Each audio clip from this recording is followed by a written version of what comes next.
Welcome to 2 Hours No Traffic, a New York, Philadelphia sports podcast. I am your host, Spen Harris, joined as always by my co-host, Philly Brandon. What is up? And we have a very special guest today. Will from Nets Depicted by Spongebob joins the show. If you don't know about his account, you need to check it out immediately on Twitter. One of the funniest Nets accounts on the Twitter sphere. Will from Nets Depicted, how the hell are you, man? I'm great, guys. I appreciate you having me on. It's an honor. There's really nothing more I'd rather be doing right now than talking to you guys. So you're, distracting me probably some pretty tragic stuff that's happening. So this was a personal request off air last week. We've been doing a run of Philly guys, and we were like, oh, we got to get a New York guy to come balance this out. And, I met a lot of Spen's other friends, and they're awesome. I was like, the SpongeBob guy? Like, I'm not even a diehard Net fan, but I love SpongeBob. I love basketball, and that account makes me crack up all the time. I was like, get me that guy, and I'm in. Well, I appreciate that. I know I'm doing a good job if fans of other teams can laugh. That's how I know that I'm doing good. So I appreciate hearing that. It's just a fun account, man. Keep doing your thing. Thank you. All right, we got a ton of segments today. I'm very excited for this first segment. It's related to the Brooklyn Nets. It's going to be a heavy Nets episode for everyone listening. We'll talk a little Philadelphia 76ers, but the first segment, Will, is what happened? Well, I think a better question would be what didn't happen, right? I think listen, you've built basically a team and a culture, or a lack thereof of a culture, around two guys, and those two guys are now gone. So that basically leaves you with nothing. I think the Nets have sort of been looking at themselves in almost like a carnival, like funny mirror for these last few years, like not actually getting a good representation of what they are or what their expectations are or what their ceiling is, because you have these two generational players. Well, now they're gone, and now you're finally seeing what exactly these guys are made of. And I think when I say that, I'm talking about the front office, the coaching staff, our role players. It's no more, these guys look good because they're able to make shots when someone else is getting triple teamed, or, they're able to create when, my defender is really kind of looking for KD and Kyrie, even though I have the ball, right? And we were like, oh, they're such a good creator. There's none of that anymore. Now you actually have to play basketball and have a prepared game plan. And listen, I don't think there's any use in pushing any type of panic button, because there's really nothing to panic about at this point. Like, it's done, it's over, it's wraps. But it's just, I feel like from what we've been seeing from the Nets since the KD trade, has been a team that is ill prepared to play basketball without two generational players. And the most shocking thing to me is just how Mikal Bridges and Cam Johnson look. I mean, listen, they're good players, but they've clearly have regressed. And same with Spencer Dinwiddie and Dorian Finney-Smith. And that to me is all coaching. That's all, the game plan and the culture and everything that we have here. Not a fun time right now. Yeah, it's funny you mentioned coaching, because I look at it from a completely different angle. I think all these guys individually, everyone on the Nets roster individually, is a solid basketball player, right? Bridges, as the third best guy on the Suns, was good. Cam Johnson, fourth, fifth best guy on the Suns, was great. Dinwiddie was the third guy in the Mavs. Finney-Smith was the fourth, fifth guy. Like, these guys had roles, and they were good because they played their roles very well. And what you now have is this smorgasbord of a bunch of talented basketball players who have never played together. None of them have ever led a team. And you have them going up against teams that have been together for the entire year. Like, the Knicks are beating the Nets by about 30 right now because they have this core of guys that have been playing together for a few years. The only 3 or 4 guys that were on the Nets last season are Joe Harris, Patty Mills, Cam Thomas, and Nick Claxton, and Seth Curry. Those, like, 5 guys. Everyone else is new. So I don't look at it from a coaching perspective. I look at it more along the lines of when Sean Marks made these deals and Joe Tsai signed off and all that, they knew exactly how the Nets were going to look for the rest of the season. And to anyone who thought that the Nets were going to be somewhat competitive and a tough out in the playoffs, you kind of tricked yourselves into thinking that way. Yeah, I think you had a really good way to look at it. Is you have a ton of 3 through 5 guys, and a couple years ago that did kind of work. I mean, the Memphis Grizzlies at one point made a living off of just being role player heavy, but if you don't have that one guy, like the straw that kind of stirs the drink, which none of these guys are used to being, I guess Seth Curry would be the next closest thing, as far as having a guy who can run the point and kind of create for himself. But if he's your top option as a scoring guard playmaker, I mean, you're in trouble. Mikal Bridges is a very poor man's KD, and that's still a compliment. He's 6'5". Like, there's no comparing the two. He's not 7 foot. As great as Bridges is, he's just not that tall. Yeah, I mean, but that's what I'm saying. But the Nets were never a great built team. Like, you and I have said it 100 times on this podcast.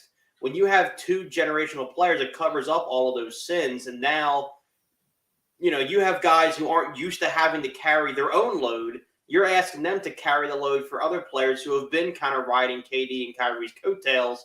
And I think you're right. I think everyone's getting exposed at the moment. Sean Marks, Joe Tsai, chief among all of them. I'm hesitant on Jacques Vaughn just yet. He's been put in an impossible position to win basketball games. He didn't start the season as the coach. They blew up a generationally talented team. And now he's trying to teach 7-8 guys who've never played together how to play together. So I think this year is a tryout for Jacques Vaughn to see if he's worth it. But, I mean, I have a hard time putting the blame on him right now. Yeah, I mean, he already got the extension. So if there was a tryout, well, that doesn't mean a damn. He already made the team. Coaches get canned left and right. That doesn't mean a thing. Will, I want to get back you want to Doc you for Rivers. a second. I'm happy to send him up the highway. I don't want Doc Rivers, okay? We don't. Are you sure? We don't have the same interest in adult films. Will, are the Nets still a playoff team? I mean, maybe just out of by default, maybe. I mean, do you count 9 and 10 now as a playoff team? Is that playoff team? Absolutely. That's a playoff team. I'll take it. So then, I don't think we ever get lower than the 10 seed. I think even if everything goes terribly wrong, I don't think we get lower than the 10 seed just because of what our record was before everything blew up. I don't know if it's possible at this point to get the 10 seed. You know what I find crazy? And I was telling Brandon this before the show started. If you took this Nets roster as currently constructed and you started this previous season with this Nets roster, I don't think they're a top 10 team in the East. I actually think they might be slightly better than the Pistons, if that, but they would be one of the worst teams in the Eastern Conference if this was their roster throughout the whole season.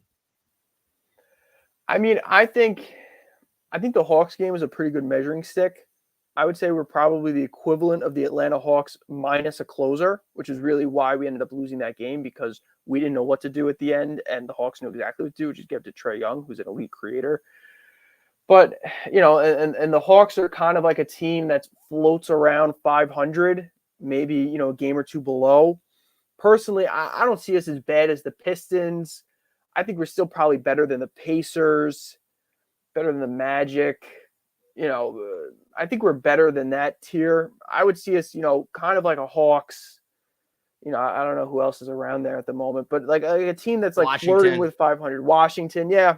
I would say we're probably, we're in Atlanta, we're a Washington at this point. Only replace their 1 or 2 superstars, max guys with, quality role players, I guess. But overall, I think the same quality of team. Yeah, see, I'll take a bit of a sunnier outlook on the full season than I think Spence was, because I do attribute a lot of the reason you guys struggled to the fact that no one knows how to play with each other. I think if you have an off season with these guys, come into the season, Jacques Vaughn as head coach, you get rid of the turmoil. I think the Nets team, as it's put together, is probably a pretty comfortable 7 seed in the East if they have a full season together the way they're constructed. I think I think saying that they're less than a top 10 team, even talent wise, is inaccurate. I mean, the East at the bottom is really rough. Yeah, tell me what you think. I mean, this team to me reminds me of just like the way that we're losing games the year before D'Lo was an all-star. It reminds me of that team. Like you kind of see it like the years before that, we were just making like dumb mistakes and we looked like we weren't even an NBA team some nights. It doesn't look like that, but it almost would be like frustratingly like, oh, we're so close. But, when the going, when it came down, every team had either a Jimmy Butler or, a Damian Lillard or a Steph Curry. And then they would, in the late third, early fourth, they would blow us out. I'm kind of getting those similar vibes. I like that breakdown a lot. That brings me to my next segment. It's called 2 Hours No Traffic Court. So this is a new segment where we're in a courtroom.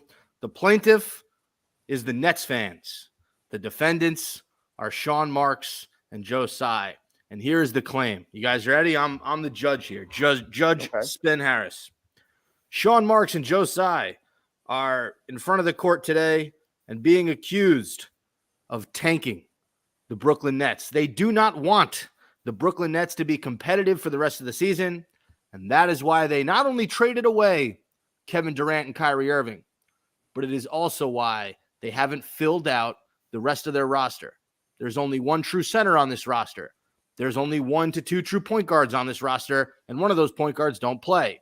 So, Will, if you are the lawyer who has to defend Sean Marks and Joe Tsai, what is your defense to the claim that the Brooklyn Nets are tanking right now?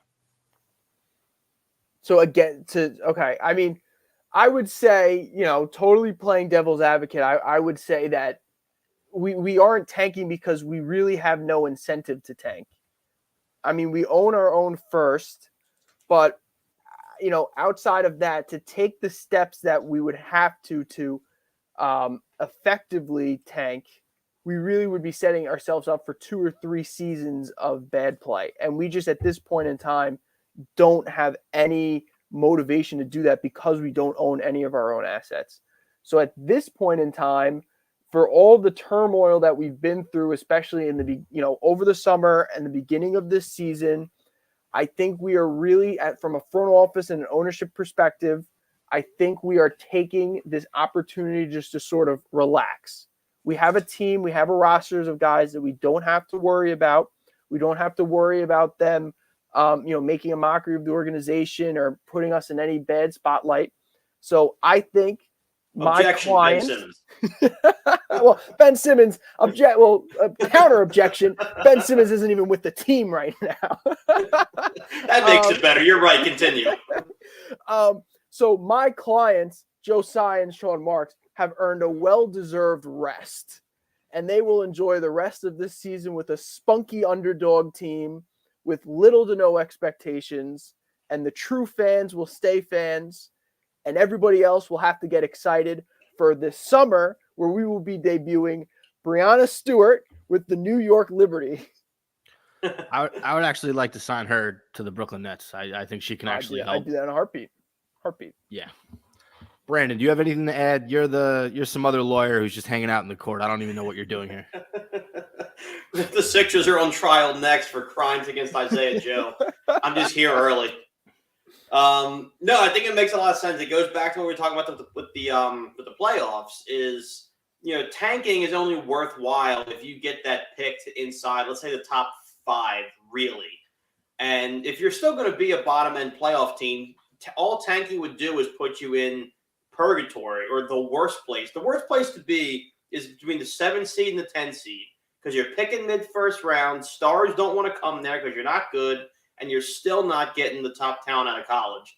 So if you're the Nets and you tank the season, the worst you can be is 7 to 10 purgatory, which benefits nobody at that point. Yeah, I see what both of you guys are saying, and I look at what happened. I think the Kyrie Irving trade, when he made the trade request, that was inevitable. He was going to get moved. I think Nets fans were happy that he was moved because it's almost like a weight was lifted off our shoulders with his all the bullshit that he put us through. But what absolutely killed me was the KD trade. I understand why they did it. I get what him and Marks had talked about, before the season started, that if things go south, Marks would sort of honor his wish and move him to where he wanted. I get all that. I just think that it was at the expense of the team. And as a fan who had championship aspirations, to go from that to what we are now, it just seems criminal. But as Will pointed out, there was no motive for Sean Marks to do this. So at the end, and then no motive to tank. So at the end of the day, I'd give Will the case. I think that Nets Depicted by Spongebob wins in court. There we go. And even just beyond, because like I said, what Will brought up was enough to get the case thrown out. But when you think about who they got back for those guys, no one you got back, to my knowledge, is over or even approaching 30. Really, it's all mid to late 20s. So really, all you did was just do it's like a draft. You brought in a bunch of young pieces who had smaller roles elsewhere who could prove themselves in a bigger role here. When I think of tanking, I think of salary dumps. I think of the veteran contracts you're trying to get rid of. It's not young, promising pieces that have skills. If we were tanking, Brandon, to what you said, we would be like Utah, right? Utah's having a fun season, but they still trade Malik Beasley for a second because they're like, we're not trying to win. From an outsider perspective, you're like, why would you do that? Maybe you had a shot. And no, we're tanking. So if you were actually tanking, you would have traded Seth. You would have traded Royce. You would have seen what you could have gotten for Cam. But the fact that you didn't do that tells me that either you don't know what you're doing, which I never try to actually have that opinion, even though I say it all the time, they don't know what they're doing. But honestly, these guys know more about basketball than I probably ever will. So it's probably not that. It probably is that you're probably not doing what we all think that you're doing, which is actually blowing the whole thing up. You're trying to make yourself a destination again, it would seem like. Yeah, I think that makes sense. It checks out. Look, guys, the Nets-Knicks game is happening right now. Nets are getting crushed. And it's actually kind of good because I wrote a song that I wanted to share with both you guys. It's about the Brooklyn Nets. And if the Nets won tonight, the song wouldn't make as much sense. But it looks like this is going to be a loss. So here we go. It's been a little bit since I've sang. So just, cut me some slack if my voice doesn't sound like Sam Smith's. All right. Did Brandon just dip? He might have just dipped. I don't think he wants to hear me sing. I don't think that you were like, all right, here we go. And I just don't think he enjoys my voice. 2 people. Wow, should I wait for him to come back or? I don't know. Maybe it could there be he like is. A siren, and you could just start singing, and then he appears. Listen, this is a real song, and I don't want him to miss out on this. There he is, Brandon. I think you have some technical issues. Are you all right there? Okay, so we're going to get started with this song. When Brandon's back, he's back. Here it goes. Dun, dun, dun, dun. All the Brooklyn Kinks. KD's gone. Sean Marks stinks. I'll watch every game. Joe Tsai deserves blame. Who runs New York? Update. Now it's back to Knicks tape.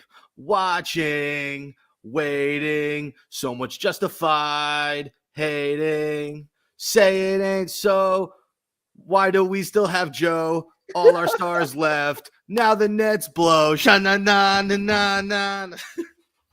How was that? That's incredible. Yeah, that's electric. That was electric. Listen, when I put pen to paper, I spout. You're an artist. I'm an artist. It's just my feelings in the form of song, and that's how I like to express myself. Yeah. Brandon's got some bad reception, so I'm not sure if he'll be back. But Will, you and I can finish out this show because I got a few more notes for you, and then I'll let you go watch the rest of this absolute beat right here. You're not even gonna. No, I'm going to sleep. Wow, look at you. You're a real Nets fan? Listen, I've been called a lot of things over the last few days. I don't know if you see my comment section. What's been going on? You've been getting some. Oh no, I've been getting a lot of when did you really become a Brooklyn Nets fan? That is total bogus. You are a Nets fan. You said something earlier in the show that I found interesting, and I had a segment called "It's Not Your Fault." And there's Brandon. We got him back. What's going We're on, good. Brandon? You missed an incredible song, by the way. You're gonna have to watch that back on the replay. That was Check great. it out when we post it on Twitter. That's the best thing that's come out of the KD trade was that song. The segment is called "It's Not Your Fault," and I think back to Good Will Hunting, where Matt Damon, Robin Williams. It's not your fault. It's not your fault. Fuck you, I was man. named after that movie. Were you really? Yes. Interesting. Well, then you can relate to this. No way. Yes. He was. I want to hug Jacques Vaughn and tell him it's not his fault. I don't think it's his fault. Do you give him blame for the Nets' recent woes out of this All-Star break? It sounded like you did before. Yeah, I give him some blame. I hate to say it. I do. I give him some blame. Highest paid assistant coach in the league. He was there for, he was Steve Nash's number 2 with everything that Steve Nash did. I think he's a good person. I personally am rooting for him. But yeah, no, I have to give him some blame. Listen, if this was a completely outside guy, then if this was like a Quinn Snyder, I'd be like, dude, this season doesn't count. Like Quinn Snyder's first year starts next year. I can't 100% say that with Jack Vaughn just because he's been here. And yes, it is a completely brand new roster, but at the same time, you have to at least be competitive with the pieces that you've had. And when you brought in guys because they're so good at certain aspects, like Mikal Bridges and Cam Johnson and Dorian Finney-Smith and even Spencer Dinwiddie to an extent, when they're all of a sudden not good at what they've been good at, that to me, and they've said, oh, well, yeah, in Phoenix we did things, and in Brooklyn they tell us to do the complete opposite. And I freaked out when I saw that. And everybody was like, no, that's just like a philosophical thing. Dude, we're getting blown out every night. The one thing that sort of bothered me, and you can tell me how you feel about this, but I'm sure I will. And I don't take what Kyrie said to heart at all. Like Kyrie bashed the Nets on the way out, but that makes sense because the Nets wanted him gone and they didn't want to give him the extension. And that was a personal. His opinion means nothing. Yeah. But Harden said that thing this year about his experience in Brooklyn and basically like they don't really have organizational structure. They don't really know what's going on. Markieff Morris in Dallas said something similar. What worries me, Will, is, and again, I don't care about Kyrie, but again, that's another name that said something negative about Brooklyn. Thank God Kevin Durant sort of praised his time in Brooklyn in that press conference, because if he had bashed us, we would have had a real problem. That's 3 out of 4 guys that were on our team this season and basically Harden last season.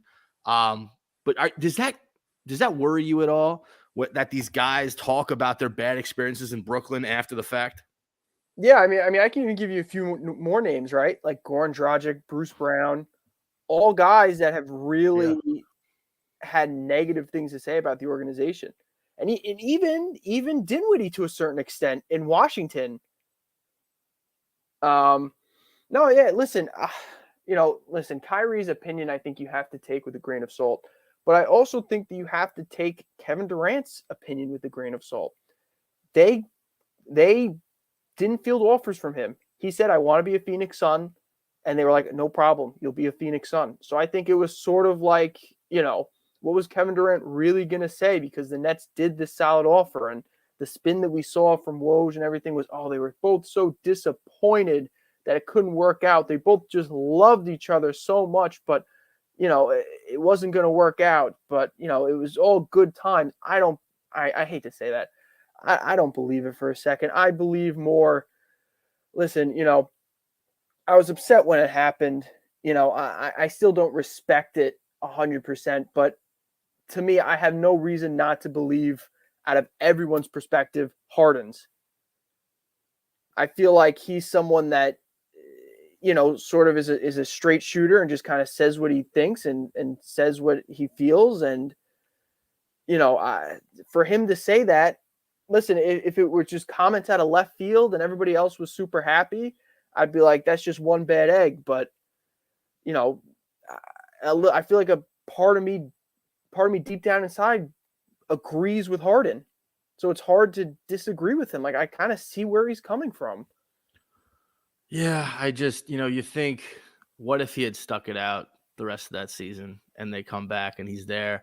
What if Kyrie and Katie, like, there's so many what ifs with this group, and the fucked up thing is that's what makes what happened the most disappointing. It's just the biggest collapse in the history of sports because of what the expectations were and because of how good the three of them were together and what could have happened. So I think everything you're saying like makes sense. Like why wouldn't you believe Harden? And that's on the Nets for not making this organization this, a place where guys like Harden could feel good about what was going on. Guys like KD didn't have to request a trade twice essentially before they got out. I also mean, look at yeah. the off court stuff too, not to interrupt you, but like how many CEOs have we had in the last 4 years? A few, right? Middle of the season, we had this big ticket deal with SeatGeek, right? That was supposed to be this multi-year deal, and they had all the season ticket holders change over to this new format, and then just middle of the season we pull the plug on it. That to me it's like, how exactly are we, like how do we do business? Like what's happening behind the scenes? You know what I mean? Like Right. is it lollipop and rainbows everywhere except for two guys on the basketball team? And we get those guys out of here so we can go back to, this incredible thing. No, I feel like, I think Katie and Kyrie had their share of problems. Same thing with Harden that they brought to the table. But, I'm not going to sit here and believe that a lot of the issues weren't from just the organizational philosophy of the Nets. And that's disappointing, man. It just is, because I like the Nets, and I don't know. I thought we were moving in a really good direction, even those first couple of years with Katie and Kyrie, just the way that the Nets were sort of rebranding themselves. But, it looks like, I don't know. So sometimes I look at the Nets, and maybe I'm just like depressed, but like sometimes I look at the Nets and I'm just like I don't like relate to them. Like I don't relate to this team. We root for them because we have to, right? And we're Right. fans and we have these Twitter accounts, but at the end of the day, we don't agree with a lot of their philosophies. We don't agree with a lot of their moves. Like I don't think anyone was happy when Kenny Atkinson got fired and got replaced by a guy in Steve Nash who had never coached a basketball game. Yeah. I don't think people were thrilled when DeAndre Jordan was starting over Jared Allen, who was clearly the better player. Like these, and again, these are just small on the court things, but you talk about the off the court stuff as well. I don't think the players were thrilled when Sean Marks said, "We're taking back the franchise, so the players will have no power." You hear that, Kevin Durant, Kyrie Irving? Like, what did they think was going to happen? Yeah. And KD and Kyrie was going to be like, "Okay, sounds good. You guys take back the franchise," whatever the fuck that meant. I agree with you. We root for the Nets because we're fans, but at the same time, it's been really hard. It's been really hard for us to stay loyal. You see Frank the Tank Fleming from Barstool Sports.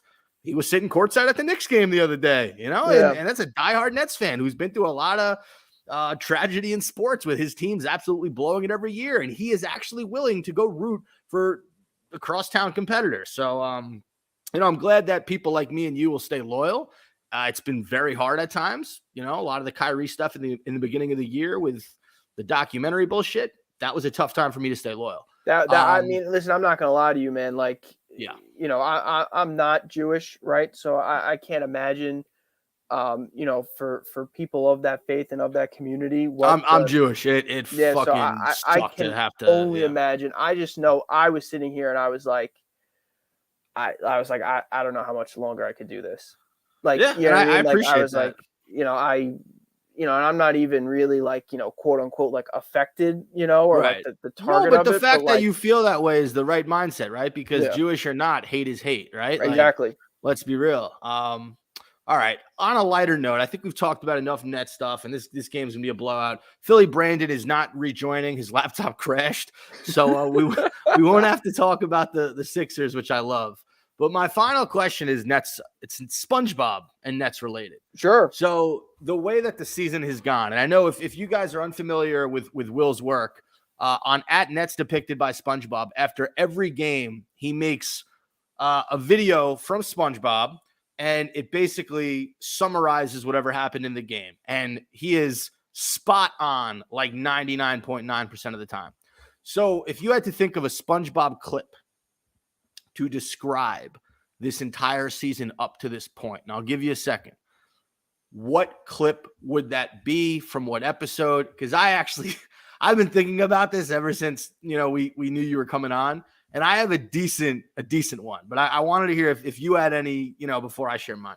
Yeah. So that's so tough, right? So a little behind the scenes, right? So usually the way that I do it, right, is I usually I'll search like SpongeBob, and then I'll search like emotions that I'm feeling, right? So whether that's anger or sadness, like disappointment, and then usually a few things will come up, and then that'll sort of be like, oh, that kind of like, that reminds me of like this episode, or like that reminds me of this scene, that reminds me of this clip, and then I'll sort of like, go to that video, and then like the recommendation from that video, and then the recommendation from that video, and then usually eventually like I'll find one that I want. But to sum up this whole thing, I mean, listen, you have a couple classics, right? I mean, you have, I think I would probably go with the one where the entire city's like burning down and everyone's like going into complete chaos. And then it's just SpongeBob and Patrick standing in the middle of it all. And they're like, we did it. Like, we saved the town. And that to me is like Marks and Si. Like, we did it. You know what I mean? Like it's like we finally did it, and everything is in complete and utter chaos. I like that one a lot. I think for me, I think of the episode, the chocolate episode, right? Where they're selling chocolate, and at the very end, they give, who do they give all their money to? Do you remember? Or they end up at the fancy restaurant with all the money. That's what happens. Okay, that kind of ruined my whole thing. But I'm thinking like their dates at the restaurant would be like old ladies, right? They bring the old ladies, right? Would be like Cam Johnson and Mikhail Bridges. My whole point is they had all this money and they gave it away. That's what I was thinking about. But I think they get it back at the end. That money's Kevin Durant. Any episode with Mr. Krabs where he has a lot of money and then loses it, like, looking back on this thing with the Nets, we had what we wanted, right? Every team aspires to get superstars and win a championship. And we got 50% there. And for us to have, an embarrassment of riches for 4 years and just do nothing with it, there's got to be a better episode that I can relate it, to SpongeBob wise. But I think of that cash episode because like so many times SpongeBob and Patrick come into all this money and then somehow they sell it. They sell it to the guy, I guess, with all the chocolate because he was battered and injured in that horrible car crash where he doesn't have any arms or limbs. And that guy is the new president of the Phoenix Suns. No, that's pretty good. I think one of the funniest tweets that I saw out of all of it, I don't know if you saw it too, is I think it was from I forget who it was, so I don't want to miscredit it to anybody, but someone basically put like the scene from like Family Guy where like they're on the side of the road. Did you see this? I don't think I saw this. It was like after the 2014 season, they're all like sitting on the side of the road, all like beat up, and they're like, I can't believe we won the lottery and we blew it all. And then they're like, well, like the only thing we can do now is buy another ticket. And then they like flash forward and it's like 2023. I can't believe we won the lottery twice and blew the money again. Whoever shared that I think it was Will Nets fan, right? Or I forget. That guy's really funny. There's a lot of good accounts. Did you see what was the guy who called Kyrie Irving to Dallas and KD to Phoenix last year? Yeah. Was that It was like Paul tweets. Yeah, Paul tweets too much. Yes. Paul tweets too much. I stand by that. Nets Twitter is the best team Twitter. Oh, it's phenomenal. I'm sorry, man. It's so funny. The amount of people, the amount of different like personalities and like the inner workings of like everything that's going on. And so people are so talented. Yeah. Like, people are so funny. People make these graphics. People make like these like, you have like Matt Brooks doing like film studies. You have, people making these like memes and these different graphics, like net season. That guy, he's probably the most talented guy in the entire fan base, dude. Yep. It's we are sort of like spoiled in that regard. I do think that the Nets have probably one of the best fan bases in the NBA. We are spoiled in that regard. And shout out to Matt Brooks, former guest of the pod. Fireside Nets is another account. I mean, I don't know who runs that one, but they're a genius and they're handsome. Yes, and I agree. Yeah, and they're good at basketball, and they have a nice jump shot. So anyway, sorry, I'm getting off track here. Will, thank you so much for coming on at Nets Depicted by Spongebob, one of the funniest Nets accounts on Twitter. Philly Brandon, shout out to you. Sorry that your laptop and internet both crashed at the same time, but always fun talking Nets hoops with you, man. No, listen, it's my pleasure, man. I appreciate having the chance to come on and vent a little bit. So thank you for having me. Heck yeah. All right. Have a good rest of your night. You too, man. Take care. Thanks for listening, guys.